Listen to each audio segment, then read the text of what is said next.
The first of whom is Ben Leonard, Senior Remote Organiser and Policy and Research Officer for ACORN, the union. Mr. Leonard, would you like to introduce yourself? Yeah, like you say, my name is Ben Leonard. I work at ACORN, the union. We are a community and tenants union, and we represent thousands of private renters across the country. Mr. Pitcock. Thank you, Chair. As a tenants' union, I suppose you've got in a sort of unique position to give us some insight as to whether this broad question, you think the bill strikes the right balance between the interests of landlords and tenants. I wonder if you could open up with that. Yeah, I think, well, what my experience of working with tenants and addressing their issues has taught me is that really there is this massive imbalance of power between landlords and tenants. And it's that imbalance of power that leads to, you know, tenants being too afraid to speak up about repairs or about harassment. And I think, you know, this issue of no-fault evictions is really central to that imbalance of power. Because, you know, people know that a landlord can turf them out of their property and potentially make them homeless with just a couple of months' notice, then, you know, they will not speak up about things that need to be addressed. Whether that could be repairs. I'm sure you're all familiar with the terrible condition of a lot of private housing in this country. Often, you know, harassment, including sexual harassment as well. We see tenants just going in and bearing it because the stress of having to find a new property within 2 months is too much. I think in terms of how the bill addresses it, I think the bill could be transformative for tenants, could offer like dignity and security to millions of renters who up until now have been denied it. But I'm sorry to say in its current form, the bill fails to address the fundamental problems renters face. You know, if a landlord can effectively pretend to need to sell or move into their property and turf out the tenants, then we basically still have no-fault evictions. If landlords can raise rents past what their tenants can afford, then in practice we still have no-fault evictions. And if a landlord can send a tenant an eviction notice as little as 4 months into their tenancy, with just 2 months to find somewhere new, then unfortunately the bill has failed to give tenants the secure housing that they desperately need. Yes, sir. Thank you for your evidence. I suppose going back to how do you think that the bill will improve the experience for tenants? And we've had a bit of discussion obviously around Section 21. Do you think that by abolishing Section 21, tenants will have more confidence in going for new rental agreements? I think, yeah, as long as like those loopholes that I mentioned are ironed out, that the bill's strengthened in those ways, then I think it will massively shift that balance of power and give renters the confidence that they need to come forward. We're a tenants union, so we use basically the strength in numbers basically to put pressure on a landlord to make repairs and things like that. But it shouldn't have to be that way. It should be that a tenant should be able to complain about repairs and get it dealt with, you know, in a reasonable time frame. But often they are literally just too afraid to. And I'm not saying that every single landlord is a demon, but unfortunately, you know, as things are at the moment, the system allows bad landlords to treat people horrendously with very little recourse for tenants. So I think if the changes in the bills that I've outlined are made, then it could be really transformative for tenants. Yeah. Thank you. And that is what the bill is trying to do to prevent bad landlords, but also bad tenants as well. One of the things that we're planning on introducing is a decent home standard in the private rented sector. Is that something that you would welcome? Yeah, absolutely. I think it needs to be robust, it needs to be free of loopholes, it needs to be really properly enforced. And I think there's two key ways you can do that. First is properly funding local authorities. It would be no use just granting the powers to local authorities to enforce a decent home standard. We all know the state of local authorities at the moment, we all know how their finances are. And if they haven't got the resources and they haven't got a duty to enforce it, then it just won't happen with the best will in the world. The other thing is has been discussed already, is incentivising tenants to do it. So creating an army of enforcers who are properly incentivised to report landlords who are not up to scratch. I think the property portal can play a big role here. I think that the more transparent information is, that just inherently gives renters more power, basically, to put pressure on, to see when their landlord is lying to the authorities. You know, if a landlord says, we've met these standards on the property portal, and a tenant can look at it and go, well, that's not true, right? You know, I can point to all the problems that are actually existing, and then there's an incentive for them to pursue it. You know, I speak as someone who has pursued a rent repayment order myself in the past, and I did win 80% of my rent back, but it was a long and grueling and difficult process with no access to legal aid. There was times when I felt like giving up, no matter what the financial incentive was quite strong. But there were times I felt like giving up. So I think, there were many ways to solve that problem, but making the process straightforward for tenants and properly incentivising them and supporting them to do that alongside local authority enforcement, I think, is important. Lloyd Osborne, more. Thank you very much. A few things, if I may. The property portal, you mentioned it needs to be available for tenants. That's not explicitly in the bill at the moment, that they would get access to it. Is it your view that it should be available to tenants or to wider public interest? I think ideally it should be publicly available information. I don't think you should have to move into a property to discover that there's issues with it or that there's issues with the landlord.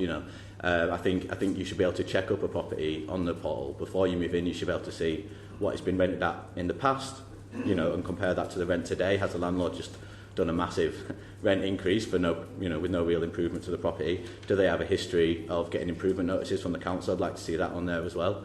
Any disciplinary action, in fact, against the landlord should be available there, because nobody, whether they're a family, whether they're an elderly person, or whether they're a student, should have to move in somewhere to find that they've got a road landlord and a house that's fallen to pieces. The power of public pressure and the market might be more than the courts in that case. With 1 and 1A, you have raised some of the fears of loopholes there. So could you talk to us about what protections you think could be put into 1 and 1A to make it work?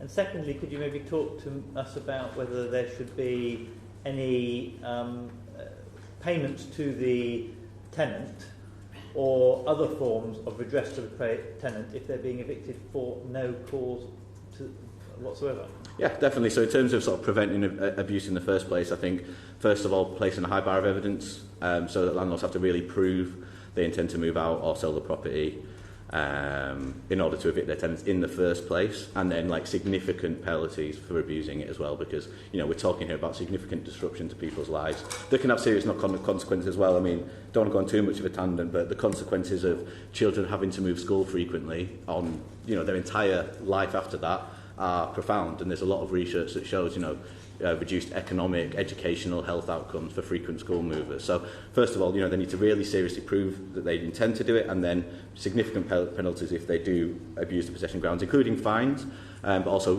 I think complete bans as well for repeat offenders, and indeed a no relet period of 12 months. I don't think you should, if you decide, okay, I need to move, a family member in, oh, they don't need it anymore, well, I can't let the property for 12 months then, because there needs to be a serious deterrent to abusing those grounds. What was the second part of the question? The second part was from the tenant that's moving out, even if it's legitimate that they're moving out, but it's no cause fault of their own, should there be some sort of recompense to them? Yeah, definitely. I think there's a lot of forms that could take. So it could be a simple payment, so like a rent repayment to help with that transition, or it could just be, well, from the moment that the notice is issued, then it's illegitimate to collect rent on that property, and no further rent needs to be paid, and then that would go some way to, first of all, putting off rogue landlords from abusing the powers, but also just making the circumstances of the tenant's life more livable.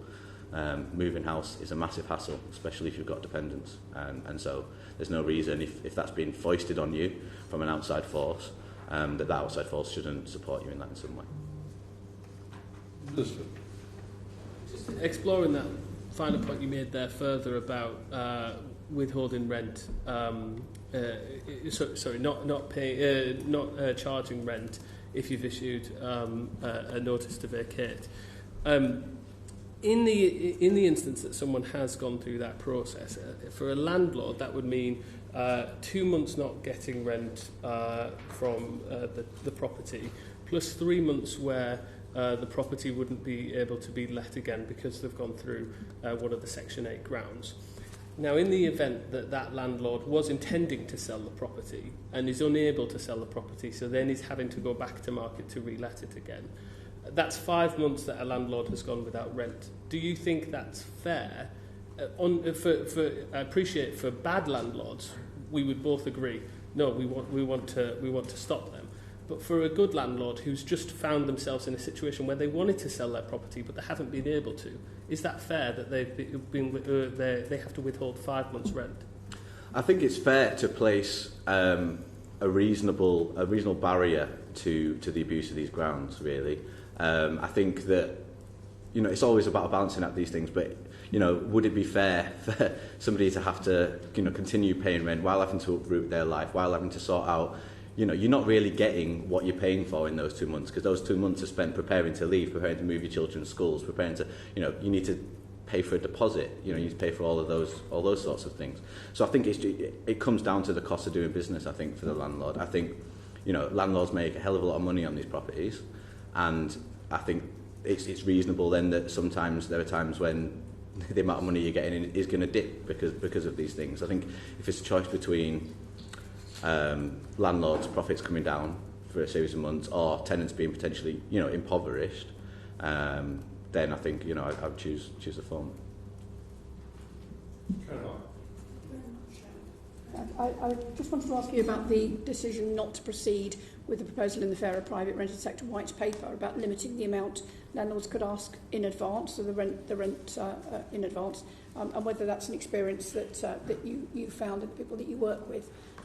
And you talk about frequent moves being very inconvenient. They can also be extremely expensive. Yeah, absolutely. So obviously, the limit of deposits was actually a huge step forward, but really, by the back door, it's not much has changed because people ask for rent in advance, and people, I can speak from my own experience of this. I had to pay 6 months rent in advance before moving into my current flat, and a lot of people I know and people we work with do, and often they're borrowing money to do it, because not a lot of people have that kind of money laying around.